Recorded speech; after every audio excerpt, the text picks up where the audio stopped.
Great, thank you very much. Then I will call to order this June 16th, 2022 meeting of the Board of Directors of the Sacramento Flood Control Agency. Would the clerk please call the roll and then read your statement? Thank you. Director Conant? Director Avdes? Here. Director Reeder? Here. Director Holloway? Present. Director Shaw? Director Ashby? Director Harris? Here. Director Jennings? Here. Thank you. Director Desmond? Director Hedges? Here. Chairman Kennedy? Here. Director Natoli? Director Cerner? Excuse me, Director Nava? Here. We have an 8-member quorum. Thank you. Good afternoon, ladies and gentlemen. This meeting of SAFCA is being recorded and will be aired on Metro Cable Channel 14 on Saturday, June 18th at 2 p.m. The meetings will also be available on SAFCA's website within 48 hours after the meeting at www.safca.org. As a courtesy to members of the public, when you're not speaking, please leave your microphones on mute. Thank you.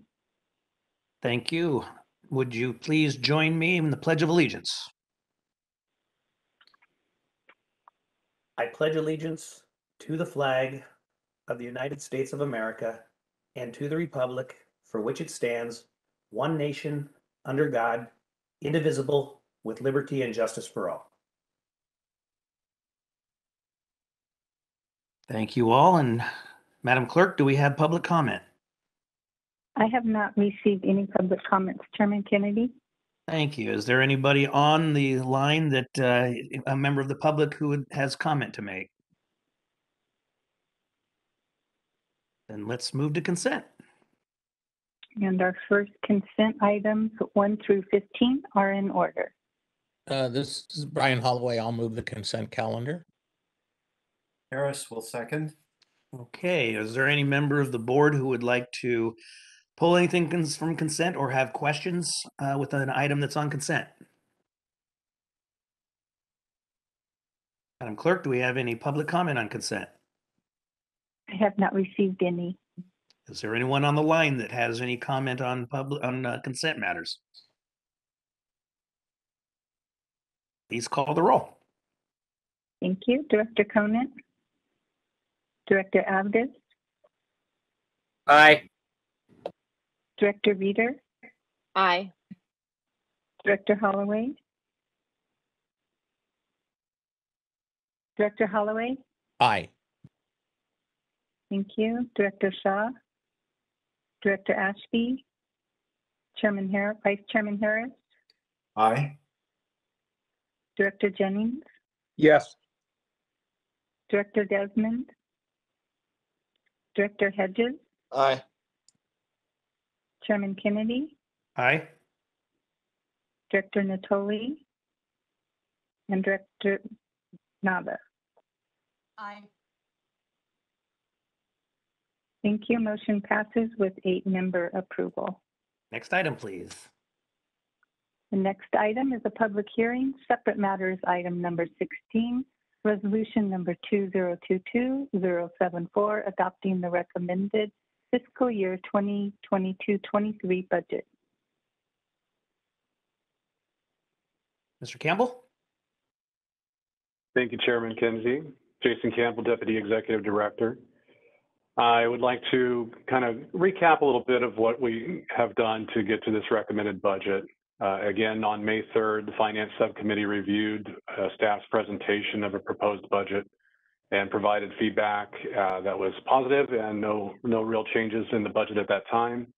On May 19th last month, I presented the board the preliminary budget, and here today we are now bringing forward the proposed and recommended public hearing for the fiscal year 22-23 budget. Next slide, please. So as we roll into our overall budget and we talk about all funds associated with the budget package that your board has received with all the attachments and exhibits to meet the public code and government code for budgeting for our agency, we are recommending that we move forward with $143.3 million in appropriations for funding, both sources and expenditures. And what makes up that $143.3 million are the projected fund balances for the current fiscal year of $59.8 million, revenues that are projected at $67.2 million, and a reserve release from existing reserves of $16.3 million. So again, total sources of 143.4 roughly. And if we can go to the next slide, please.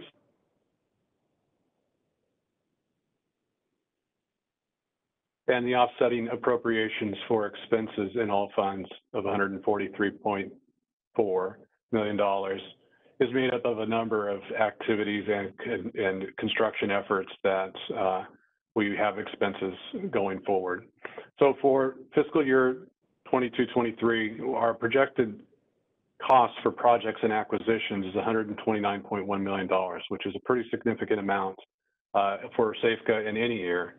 As you can see, other components of our recommended appropriations include some provisions for reserves at the end of the fiscal year, but also our salaries and benefits of $3.6 million, services and supplies in all of the funds of about $12.8 million, some contingencies just in case we need appropriation movement for the fiscal year based on surprising things that may occur in a fiscal year, such as inflation, but also other activities that may not be known to us today.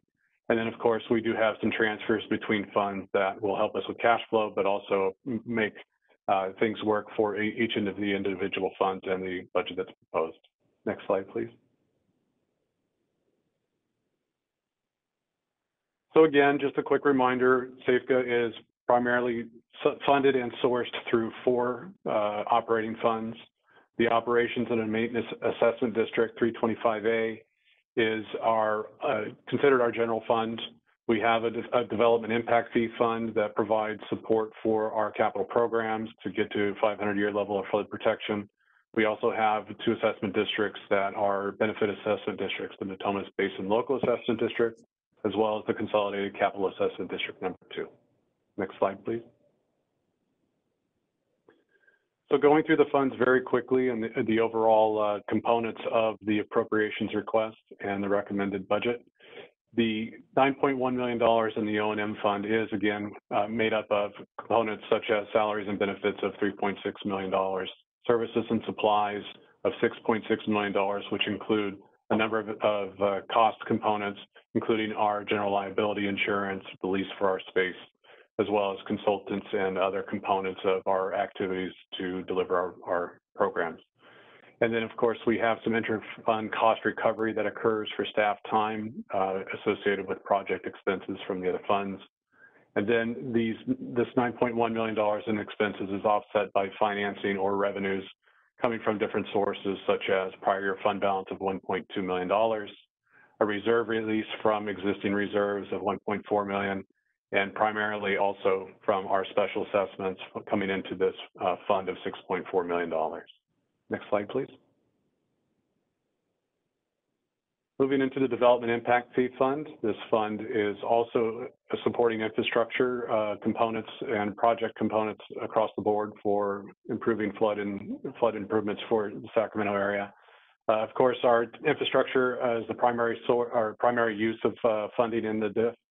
$10.8 million of infrastructure work is anticipated in the coming fiscal year. We have interfund transfer of $5.6 million supporting other programs within the infrastructure and project efforts. And we have provisions for reserve at the end of this fiscal year, or proposed fiscal year, that we anticipate to be in a $9.6 million range for a total appropriations of $27.7 million for fiscal year 22-23. On the financing side, we're seeing a prior year fund balance of $16.6 million. Much of that is project work that has not necessarily been completed yet, that will roll into the next fiscal year. And then we have state grants or reimbursements of $4.6 million, along with the revenues anticipated to be around $6.4 million. Next slide, please. The Natomas Basin Local Assessment District, we are continuing to support the Natomas program and also using using funds from Natomas Basin Local Assessment District to support the activities that are currently appropriated in the CC82 fund. So you see that interfund transfer of $15 million going into CC82 for the existing programs that are funded and appropriated. We also have a provision for reserve in this fund, anticipating that at the end of the fiscal year, we will have $5.3 million set aside for the coming fiscal years. $20.3 million in overall expenditures being offset by financing from operating transfers in from fiscal accounts, some prior year fund balance of $16.6 million, a little bit of interest income, and some special assessment that is remaining following debt service. Next slide, please. And as we roll into the Consolidated Capital Assessment District number 2, CC82 is where the lion's share of expenditures occur. As we discuss frequently, the infrastructure program and land acquisition program that we have to meet the Corps' requirements for projects, as well as other activities that are in our portfolio of projects and efforts. Again, $86.1 million in overall expenditures identified here, and that is offset also by some interfund transfers that are coming in at $20.6 million. Looking a little further down, the financing on the CC82 is covered by a number of things, and that includes operating transfers in from other funds of $24.3 million, from finance related accounts, prior year fund balance of $25.2 million, a reserve release from existing reserves of $14.9 million, and state reimbursements are anticipated for next year to be $21.4 million. Overall, again, $86.1 million in expenditures and sources. Next slide, please. So as we talked about the number of expenditures and we see the different efforts that are going on for our flood control portfolio of projects, you can see that 91% of the work that's being done is associated to very large projects, the American River Common Features 2016 with $67.3 million moving forward, and then the American River Common Features Natomas, $31.2 million.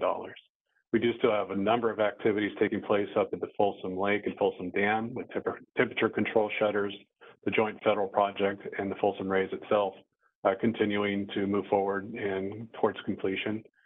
We do have a number of efforts taking place that are funded from the development impact fee, but we have the Elkhorn Basin, the Levels project support, and a few other components that are making up about 2% of the overall spend in projects. Then, of course, we have the Sac River GRR, or what we also refer to as the Yellow effort, where we're trying to work on the Yellow bypass and also upstream reservoirs to advance the dialogue and the effort to get to 500-year level of flood protection. And then we are continuing to work with the Corps and our non-federal sponsors at the state to make sure that we get these other projects closed out. South Sac Streams, Ward 9699, and a few other components will continue in the coming fiscal year. So with that, we're going to further break down the project components real quick on the next slide. And again, this is a reconstitution of the different expenses that are occurring in our capital programs as well as other related projects. You can see which fund is funding each one of these efforts. Again, about $500,000 going forward in the O&M fund towards project efforts as identified here. We can see the development impact fee, a number of activities primarily in the Elkhorn Basin and at the American River Common Features for the Sacramento Weir expansion and levees at the Elkhorn Basin. And then, of course, in the CC82, you can see the $96.8 million worth of efforts, primarily in the two programs of American River Common Features 2016 and the Natomas project. So with that, I'd like to go ahead and go to the next slide. And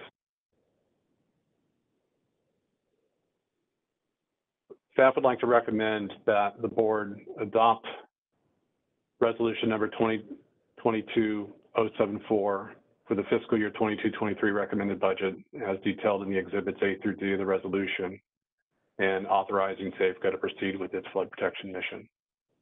Mr. Chair, I'm available to answer any questions, and I believe we have instructions for the next step. Yes, thank you, Mr. Campbell. Before we go to public hearing, is there any questions from the board?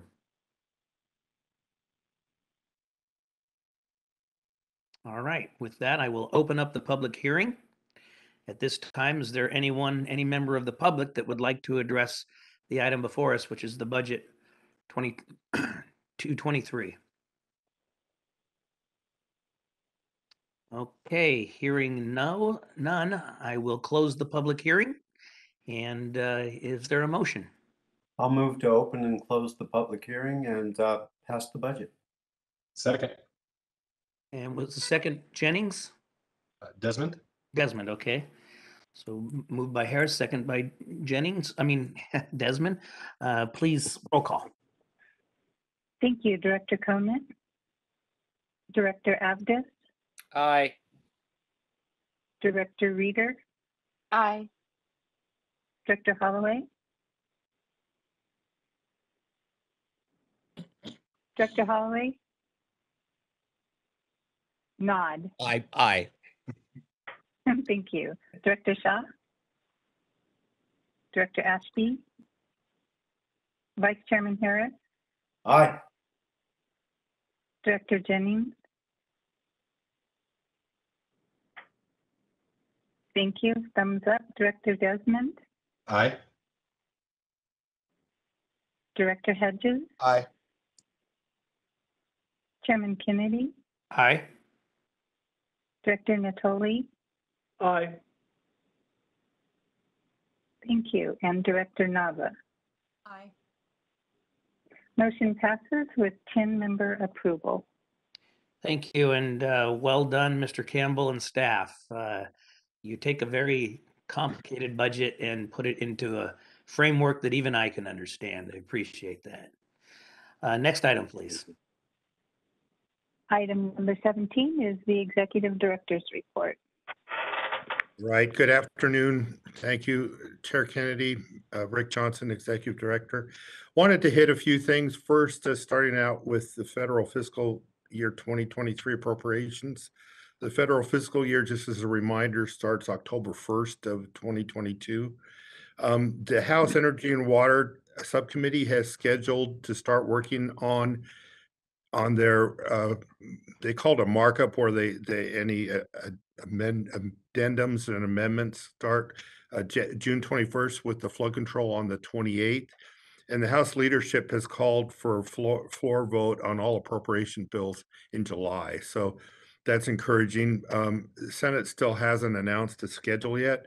So Linda, if you go to the next slide. So just a reminder why this is important to us. The president's proposed budget for FY23 had a new study start for the Yolo bypass, including $500,000 in funding.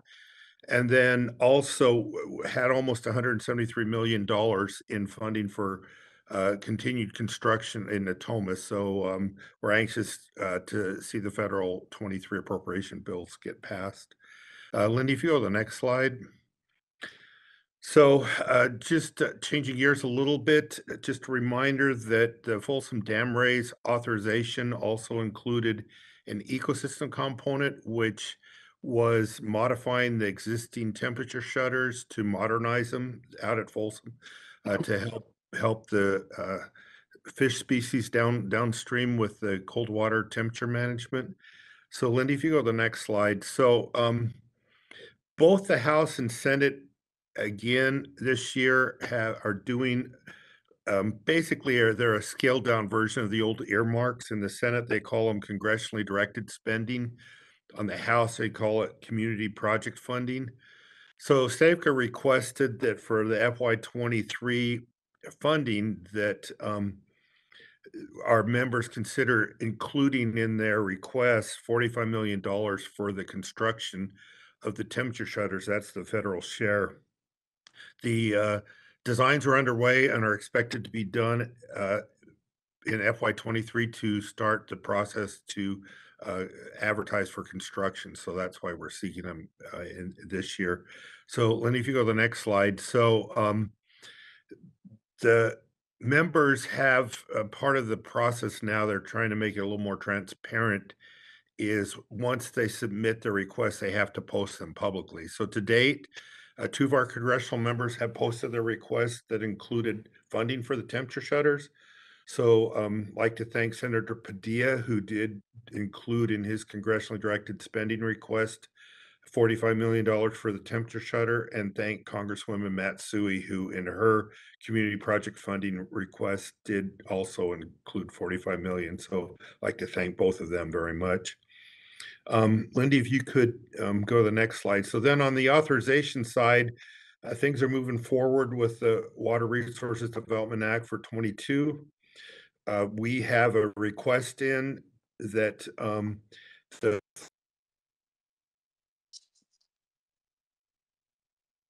2016 project, which is currently June of 2024, be extended. So on the Senate side, their draft water bill just eliminated the date altogether. The House draft extended it through December of 2026. So Lindy, if you go to the next slide. So on June 8th, the House actually passed their version of the Water Resources Development Act. Our item ended up in there as section 343B, and they left in there the extension through December of 2026. So Lindy, if you go to the next slide. So the next steps now are for the Senate to vote on their version. They'll undoubtedly be different, and they'll hold a conference committee to work out the difference between the two. Once the agreed upon final version is done, it'll have to go back to both the House and Senate to be passed again. At that point, the president would sign the bill into law. I think they're all motivated to get a bill done this year. So we're hopeful that it gets done, that there'll be some type of extension of that authority for us. So Lindy, if you go to the next slide. So I did want to bring to you a potential issue that we're working on here, make you aware in case it becomes more of a problem in the future. But as part of the American River Common Features 2016 project, the Sacramento Weir widening, we're in the process of trying to get all the relocations out of the way so that the Corps can go ahead and advertise construction for the weir later this year. So if you go to the next slide, Lindy, just a reminder, what we're doing as part of the project is we're basically adding a new weir and widening the bypass adjacent to the existing one. And then the state, as part of their Lower Elkhorn Basin levee setback, is setting back the Sacramento Weir levee on the north and the east side of the Yolo bypass up to where Interstate 5 comes across. Go to the next slide, Lindy. So right now, the site condition that we have, the existing weir, and then the railroad runs across existing weir and then extends on an embankment north of there, and then the Lower Elkhorn Basin levee setback will build a temporary levee that ties in just on the other side of the existing weir. If you go to the next slide, Lindy. So on this one, what the construction features will be is to build a new weir. You can see it there kind of highlighted in the red. And then we would, once the weir's done, we'd remove the old levee, which it would serve as a cofferdam while the weir is being built. We'd also need to remove the railroad embankment and then the temporary levee that the state built as part of levels, and then part of the weir would be to widen, to connect that levee on the north side. So if you go to the next slide, Lindy. So this next slide kind of shows what our problem is right now. There's several fiber optic companies that have lines that run in the old railroad embankment.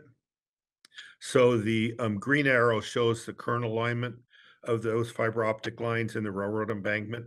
The orange arrow shows where we would move them temporarily.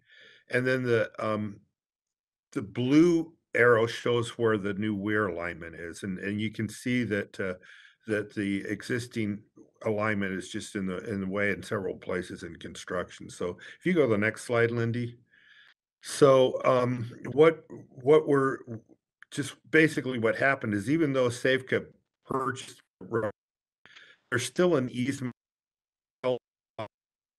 there in Union Pacific that allows them to have an easement for lines such as a fiber optic, and then the fiber optic utilities are there through a license agreement. So we need to relocate that easement and the utilities to make way for the project. So if you go to the next slide, Lindy. So we're struggling a little bit. We're working with the fiber optic companies. It's not moving along quite as fast as we're hoping. Item 12 on consent, which you passed today, does give us some additional authorities, which should help us to move some of the agreements along.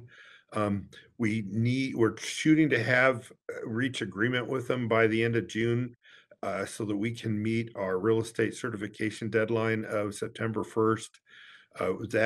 What that deadline is we certify to the core that we have all the agreements and real estate in place to relocate everything, and they can go ahead and start advertising for construction. We're still moving forward with it, but because it is getting a little tight, we do have the potential for a delay, and a very significant delay could cost us a full construction season, and under the current cost inflation, that could run 20 to 30 million. So we're still hopeful. We're still working with them, but I did want to make you aware of this in case we need to come back for some additional help here in the near future. Lindy, if you go to the next slide, and then changing subjects here, I did want to introduce you. We have a new member on our team. Leticia Morris has joined us as our associate planner, and we'd like to welcome her to the staff. I wish these were in person, made her a little easier, but Leticia actually used to work for SAFCA as an intern a few years ago. So it's her, I guess we didn't scare her off the first time, so she decided to come back and join us again. So anyway, just want to welcome her. And with that, that's all I had, and I'll take any questions. Okay, welcome, Leticia. Are there any questions of the board?